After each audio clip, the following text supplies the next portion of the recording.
Hey everyone, welcome back to my channel. Hope you all are doing great. In today's video, we are going to make paneer dosa. In this video, I will also share the detailed process of how you can make dosa batter at home very easily. So let's begin with the video. Here I have dosa rice. You can use any variety of rice, millets or other grains as well.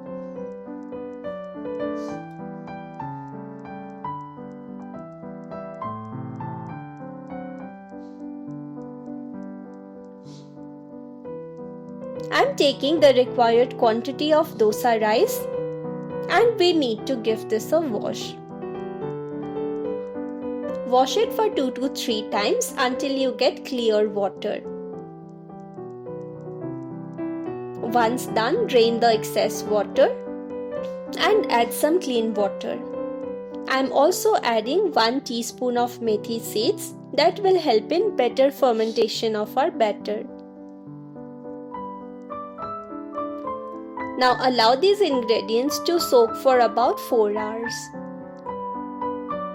After 4 hours, our rice and methi seeds have soaked well. At this stage, I am going to add some urad dal as well. Now rice should be about 2 times more than the quantity of dal that you are using.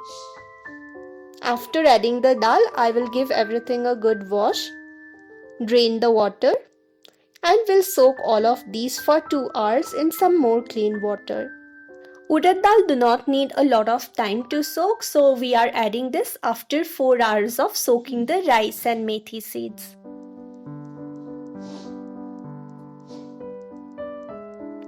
After 2 hours of adding the urad dal, this is how they look. All the ingredients have soaked properly.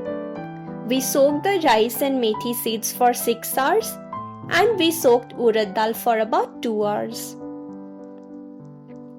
Now I will drain the water and they are ready to be used. In my mixie jar, I am adding about 2 to 3 spoons of poha. Poha will make our dosa crispy. Adding the rice and dal, will grind this in 2 batches.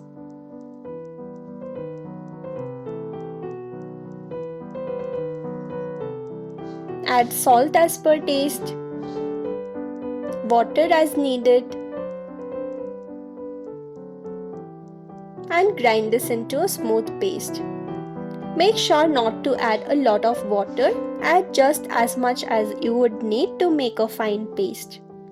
Now transfer this in a saucepan and we'll make a batter of the remaining rice and dal as well. Transfer it in the saucepan. So this is the perfect consistency that we want, not too runny, not too thick. Now with the help of a spoon, we need to incorporate air.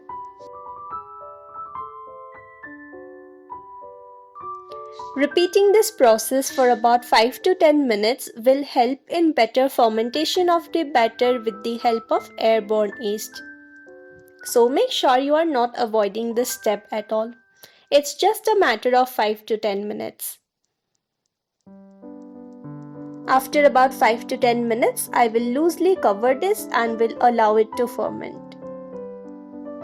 After about 7 hours, our batter is nicely fermented and it is ready to be used. It has become very fluffy and all airy. Now this consistency is perfect to make idlis, but to make dosas, I will add a little bit of water and make it a little runny.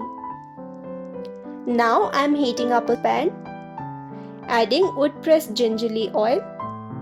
Into this I am adding a little bit of jeera and fennel seeds. Once the oil is heated up, I am adding a chopped green chilli and also 2 medium-sized tomatoes chopped finely. Adding pinch of ginger paste and we'll mix everything well. Adding salt as per taste and pinch of turmeric. Allow this to cook in low flame. Once the tomatoes are nicely cooked and starts to melt, I am adding finely chopped paneer pieces.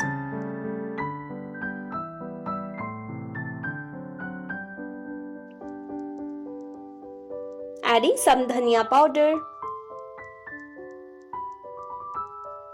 pinch of sabji masala and pinch of jeera powder. Give everything a good mix and allow it to cook in low flame. Once all the ingredients are cooked and binds together, keep it aside. Heating up my dosa tawa, we'll add wood pressed groundnut oil. Once oil is heated up, we'll start preparing the dosa. Pour the dosa batter and give this your desired shape. We'll add few drops of ghee from top, allow it to cook, and in the meanwhile we'll add some fresh coriander in our tomato and paneer filling. Give this a good mix. And here our dosa is also ready. We'll add the filling.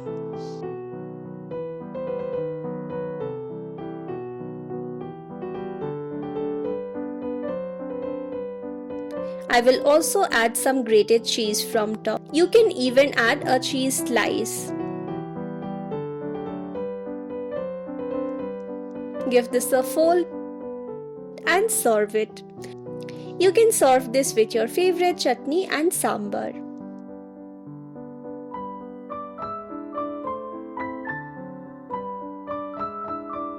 And here is our paneer filling.